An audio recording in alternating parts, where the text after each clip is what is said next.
नमस्ते। आज हम एक ऐसी कहानी में उतरने वाले हैं जो महत्वाकांक्षा, जिद और खुद को खोजने की एक एक एपिक जर्नी है। ये कहानी है महर्षि विश्वामित्र की। एक ऐसा राजा जो ब्रह्मर्षि बना, और सिर्फ इतना ही नहीं, उसने देवताओं को ही चुनौती दे डाली। तो सवाल यही उठता है कि आखिर एक राजा इतना शक्तिशाली बना तो बना कैसे कि वो देवताओं से ही टकरा गया। देखिए, ये कहानी सिर्फ ताकत की नहीं है। ये कहानी है उस ताकत के पीछे की जिद की, उसकी प्रेरणा की, और हाँ, उसकी कीमत की भी। मतलब कोई इंसान अपनी इच्छा शक्ति के दम पर आखिर कहाँ तक जा सकता है। चलिए, इसी असाधारण सफर को समझते हैं। तो ये कहानी शुरू होती है दो बिल्कुल अलग तरह की ताकतों के टकराव से। एक तरफ दुनिया पर राज करने वाली सत्ता, और दूसरी तरफ रूहानी आध्यात्मिक शक्ति। तो देखिए, एक तरफ थे राजा कौशिक। उनके पास था क्षत्रिय बल, मतलब विशाल सेनाएं, एक बड़ा साम्राज्य, दुनिया पर हुकूमत करने की ताकत। और दूसरी तरफ थे महर्षि वशिष्ठ। उनके पास था ब्रह्मतेज। अब ये ब्रह्मतेज कोई मामूली चीज नहीं है। ये वो आध्यात्मिक शक्ति है जो सालों की तपस्या और गहरे ज्ञान से पैदा होती है। इतनी ताकतवर कि वो ब्रह्मांड के नियमों तक को मोड़ सकती है। तो ये सिर्फ दो लोगों का नहीं, बल्कि दो अलग अलग दुनियाओं, दो अलग अलग शक्तियों का टकराव था। और फिर एक दिन कुछ ऐसा हुआ जिसने सब कुछ बदल दिया। राजा कौशिक शिकार से लौट रहे थे अपनी पूरी थकी हारी सेना के साथ, और वो पहुंचे महर्षि वशिष्ठ के एक छोटे साधारण से आश्रम में। अब वशिष्ठ ने राजा का स्वागत तो किया ही, साथ ही उनकी पूरी सेना को भोजन का न्योता भी दे दिया। और बस यहीं से उस महाटकराव की नींव पड़ी, जिसकी वजह थी एक दिव्य गाय। अब राजा कौशिक तो हैरान रह गए। सोचिए जरा, हजारों सैनिक, हाथी, घोड़े, इतनी बड़ी सेना का पेट एक अकेला ऋषि कैसे भर सकता है? ये तो नामुमकिन था। लेकिन देखते ही देखते महर्षि वशिष्ठ ने सबके सामने स्वादिष्ट पकवानों का अंबार लगा दिया। तो इस चमत्कार के पीछे का राज क्या था? वो थी नंदिनी। ये कोई मामूली गाय नहीं थी जी। ये तो देवलोक की इच्छा पूरी करने वाली गाय, कामधेनु की बेटी थी। मतलब एक ऐसी दिव्य शक्ति जो कुछ भी जो मन में आए वो पैदा कर सकती थी। महर्षि वशिष्ठ की सारी शक्ति और समृद्धि का स्रोत यही नंदिनी थी। और जैसे ही राजा ने ये देखा, उनकी हैरानी लालच में बदल गई। उनके मन में आया, ऐसी चमत्कारी गाय, ये तो एक राजा के पास होनी चाहिए। एक जंगल में रहने वाले ऋषि के पास इसका क्या काम? और बस उनके अंदर का जो राजसी अहंकार था वो जाग गया।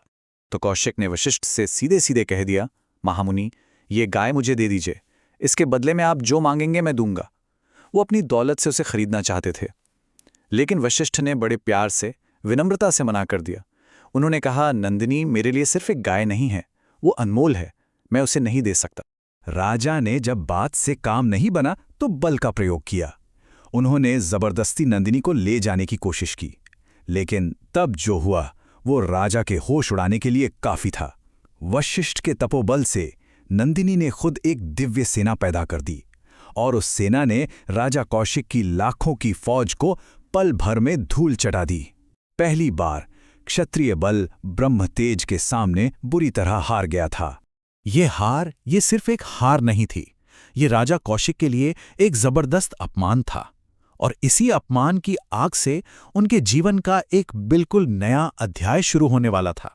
उस दिन कौशिक को समझ आया कि असली शक्ति तलवारों या सेनाओं में नहीं है। दुनिया में एक और बड़ी ताकत है, तपस्या की शक्ति। तपस्या यानी अपने मन को, अपनी इंद्रियों को काबू में करके कठोर साधना से वो रूहानी ऊर्जा पैदा करना जो नामुमकिन को भी मुमकिन बना दे।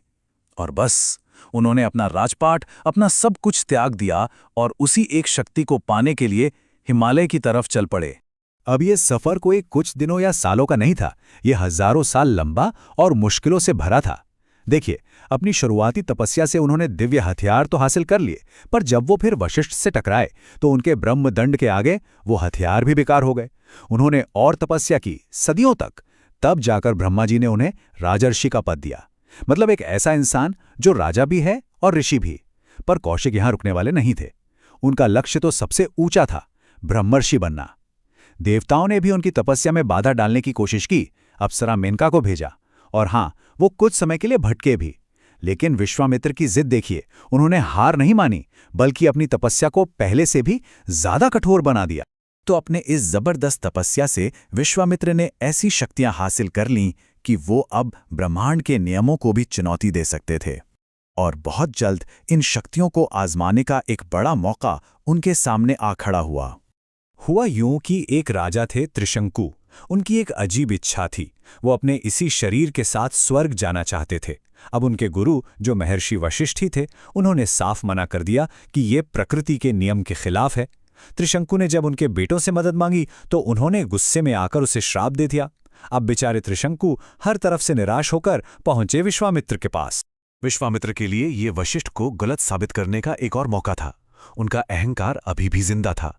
उन्होंने ठान लिया कि वो त्रिशंकु की मदद करेंगे। उन्होंने एक बड़ा यज्ञ शुरू किया, लेकिन वशिष्ठ के फैसले का सम्मान करते हुए किसी भी देवता ने यज्ञ में हिस्सा नहीं लिया। अब तो विश्वामित्र का गुस्सा 7वें आसमान पर पहुंच गया। उन्होंने अपनी तपस्या की शक्ति से त्रिशंकु को जबरदस्ती स्वर्ग भेजना शुरू कर दिया। जब देवताओं ने उसे बीच रास्ते में रोक दिया तो त्रिशंकु आसमान में उल्टा लटक गया। तो जानते हैं विश्वामित्र ने क्या किया? उन्होंने हार नहीं मानी। उन्होंने कहा, ठीक है, तुम उसे अपने स्वर्ग में नहीं आने देते तो मैं इसके लिए एक नया स्वर्ग ही बना दूंगा। और उन्होंने सच में अपनी शक्ति से नए तारे, नए नक्षत्र बनाने शुरू कर दिए। तो इस एक घटना से ये बात तो साफ हो गई कि विश्वामित्र के पास शक्ति तो देवताओं वाली आ गई थी, लेकिन दिल और दिमाग से वो अब भी एक अहंकारी, एक जिद्दी राजा ही थे। मतलब बाहर की दुनिया को बदलने की ताकत तो थी, पर अंदर का गुस्सा और अहंकार वो अभी भी वैसा का वैसा ही था। और अब ये कहानी अपने क्लाइमैक्स पर पहुंचती है। वो मोड़ जहां विश्वामित्र को अपनी सबसे बड़ी और सबसे मुश्किल लड़ाई लड़नी थी, किसी और से नहीं बल्कि खुद से। सोचिए, हजारों साल की तपस्या के बाद भी जब उन्हें ब्रह्मर्षि का पद नहीं मिला तो विश्वामित्र का गुस्सा भड़क उठा। उन्होंने तय कर लिया कि वो वशिष्ठ की हत्या ही कर देंगे। वो हथियार लेकर उनके आश्रम पहुंचे और छिपकर उनकी बातें सुनने लगे। और उन्होंने क्या सुना? उन्होंने सुना कि वशिष्ठ अपनी पत्नी से कह रहे थे कि विश्वामित्र की तपस्या वाकई महान है और वो सच में ब्रह्मर्षि बनने के काबिल हैं।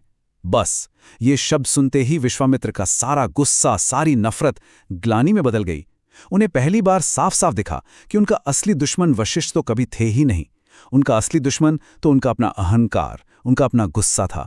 उसी पल हजारों साल का अहंकार पिघल गया। विश्वामित्र ने अपने हथियार फेंक दिए और सीधे जाकर वशिष्ठ के पैरों में गिर गए। उनसे माफी मांगने लगे। ये एक राजा का झुकना नहीं था, ये एक सच्चे साधक की विनम्रता थी, जिसने आखिरकार अपनी सबसे बड़ी कमी को पहचान लिया था। जब वशिष्ठ ने विश्वामित्र का ये बदला हुआ रूप देखा, ये सच्चा पश्चाताप देखा, तो उन्होंने उन्हें उठाया और गले से लगा लिया। और फिर उन्होंने वो शब्द कहे जिसे सुनने के लिए विश्वामित्र ने न जाने कितने युग बिता दिए थे। उन्होंने कहा, आप अब ब्रह्मर्षि हैं। मतलब जिस पद को वो लड़ाई से, जिद से, अपनी सारी ताकत लगाकर भी हासिल नहीं कर पाए, वो पद उन्हें सिर्फ अपना अहंकार छोड़ते ही मिल गया। असली जीत किसी दुश्मन को हराने में नहीं थी, बल्कि उस दुश्मन का सम्मान जीतने में थी। तो विश्वामित्र की ये कहानी हमारे सामने एक बहुत बड़ा सवाल छोड़ जाती है ना? क्या दुनिया की सबसे बड़ी शक्ति बाहरी दुनिया पर काबू पाना है, या फिर अपने अंदर के अहंकार पर विजय पाना? शायद असली ताकत यही है। इस पर सोचिएगा जरूर।